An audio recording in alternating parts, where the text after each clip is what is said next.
നമസ്കാരം, ഭാരതഭൂമിയിലേക്ക് സ്വാഗതം.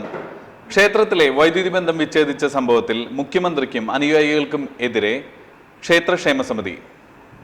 ദേവീ ക്ഷേത്രത്തിൽ വർഷാവർഷം നടന്നുവരുന്ന തൂക്ക മഹോത്സവം ഈ മാസം 2019 വർഷം ഏപ്രിൽ 7 മുതൽ 17 വരെ കേരള ക്ഷേത്ര താന്ത്രിക വിധിപ്രകാരം നടന്നുകൊണ്ടിരിക്കവേ ഇലക്ഷനോടുള്ള പ്രചരണാർത്ഥം കാട്ടാക്കടയിൽ എത്തിയ ആഭ്യന്തരമന്ത്രിയും മുഖ്യമന്ത്രിയുമായ പിണറായി വിജയനും പാർട്ടി പ്രവർത്തകരും കൂടി ക്ഷേത്ര കോമ്പൗണ്ടിന്റെ ആഭ്യന്തരമന്ത്രിയും മുഖ്യമന്ത്രിയുമായ പിണറായി വിജയനും പാർട്ടി പ്രവർത്തകരും കൂടി ക്ഷേത്ര കോമ്പൗണ്ടിനകത്ത് കടന്ന് നടന്നുകൊണ്ടിരുന്ന പൂജാതി കർമ്മങ്ങൾക്ക് തടസ്സം സൃഷ്ടിക്കുകയും ആയിരക്കണക്കിന് അമ്മമാർ ലളിതാ സഹസ്രമന്ത്രം നടത്തിക്കൊണ്ടിരിക്കുന്ന സമയത്താണ് എല്ലാ പരിപാടികളും നിർത്തിവെക്കുന്ന രീതിയിൽ ആക്രോശം മുഴക്കിയത്.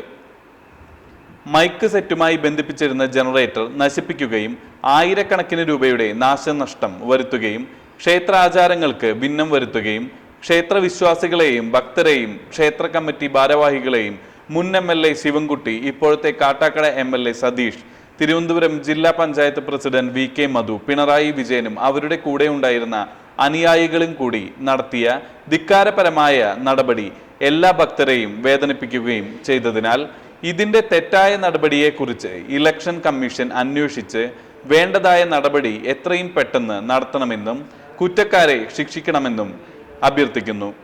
പൂജാതി കർമ്മങ്ങൾക്ക് തടസ്സം വന്നതിനാൽ ക്ഷേത്രത്തിന് പരിഹാരക്രിയ ചെയ്യുന്നതിന് ലക്ഷക്കണക്കിന് രൂപ വേണ്ടിവരുന്നതിനാൽ ഈ തുക ഇവരിൽ നിന്നും ഈടാക്കി ക്ഷേത്രത്തിന് നൽകണമെന്നും അഭ്യർത്ഥിക്കുന്നു. വിശ്വസ്തതയുടെ മധു B. ഇങ്ങനെയായിരുന്നു ക്ഷേത്രക്ഷേമ സമിതി ഇലക്ഷൻ കമ്മീഷൻ മുമ്പാകെ പരാതി ബോധിപ്പിച്ചത്.